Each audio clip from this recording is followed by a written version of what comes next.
সরকারকে বলছি, আমরা জাতিসংঘকে অত সময় পর্যন্ত ঘৃণা করি, প্রত্যাখ্যান করি, যত সময় পর্যন্ত জাতিসংঘ মুসলমানদের পক্ষে অবস্থান না নেবে।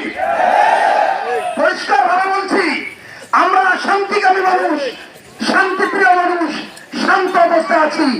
ঘুমন্ত বাক্যে জাগ্রত করার চেষ্টা করবেন না। ঘুমন্ত বাক্যে যাই জাগ্রত করার চেষ্টা করেছে তারা কিন্তু ছাড়খাড় হয়ে গেছে।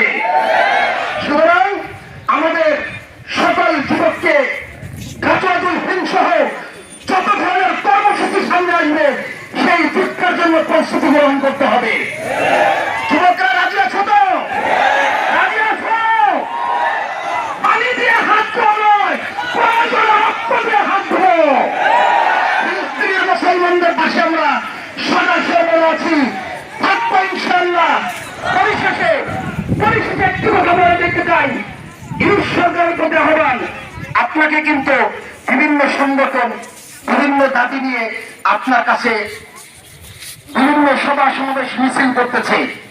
আমরা আপনাকে একটি বার্তা দিতে চাই, সেটি হলো আমাদের আজকের এখান থেকে যে বার্তা, আপনি রাষ্ট্রীয়ভাবে নিন্দা জানান এবং রাষ্ট্রের যুবকদেরকে তৈরি করুন। যদি তৈরি না করেন তাহলে আমরাও কিন্তু আন্দোলন সংগ্রাম করতে জানি, আমরাও আন্দোলন করব, সংগ্রাম করব, প্রয়োজনে যুদ্ধ করব।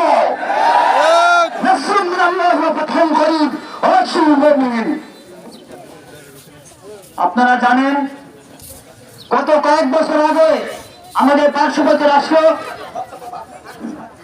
এই মুহূর্তে গুরুত্বপূর্ণ বক্তব্য নিয়ে আসেন আমাদের বাজার মসজিদের ইমাম সাহেব মুফতি আসাদুজ্জামান।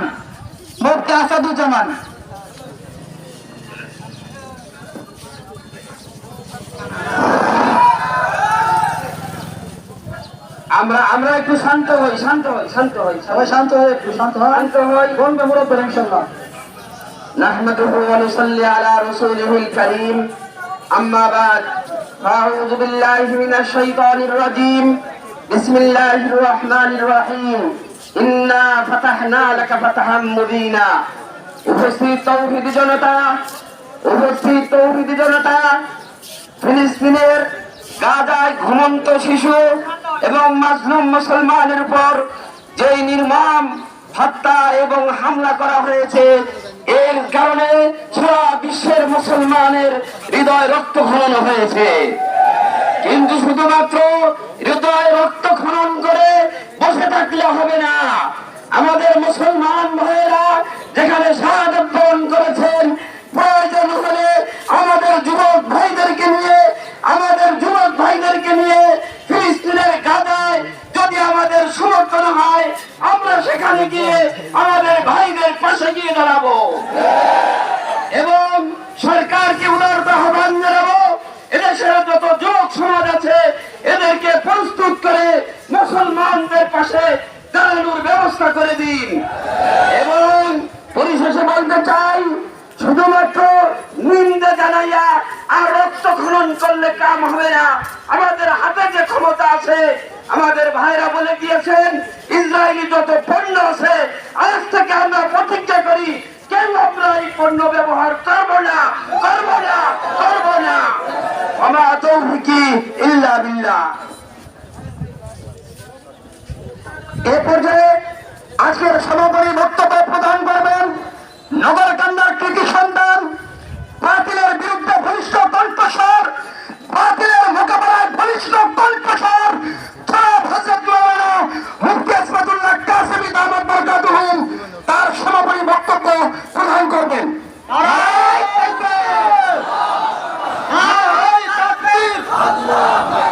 ইসলামের শত্রুরা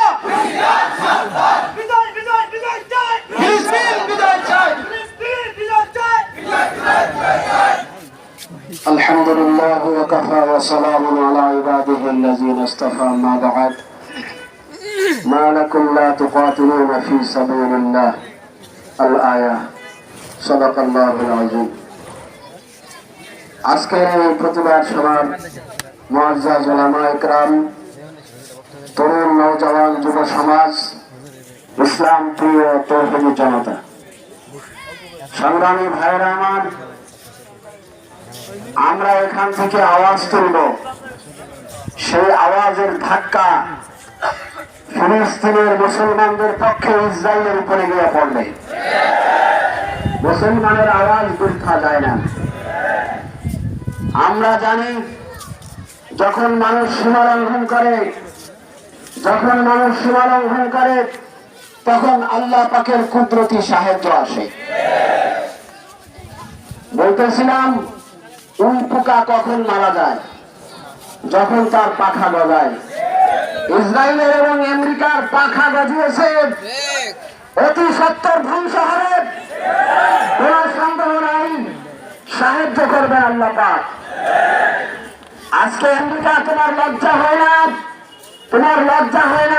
কয়েকজন মোল্লার কাছে আফগানিস্তান থেকে লেজ গুটিয়ে পালিয়েছেন।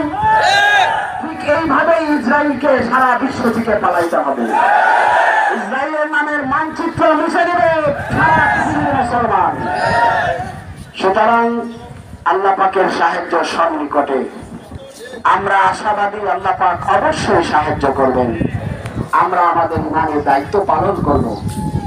ভাইয়েরা, 1 নম্বর যুদ্ধ যেটা সব সাথীরাই বলেছেন, ইসরায়েলের পণ্য বর্জন করা।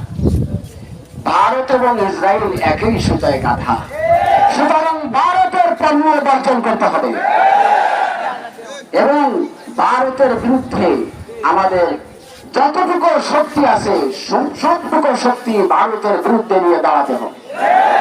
কারণ ভারতই ইসরায়েলকে মদদ দেয় এবং ভারতের সাথে আমেরিকাও আছে।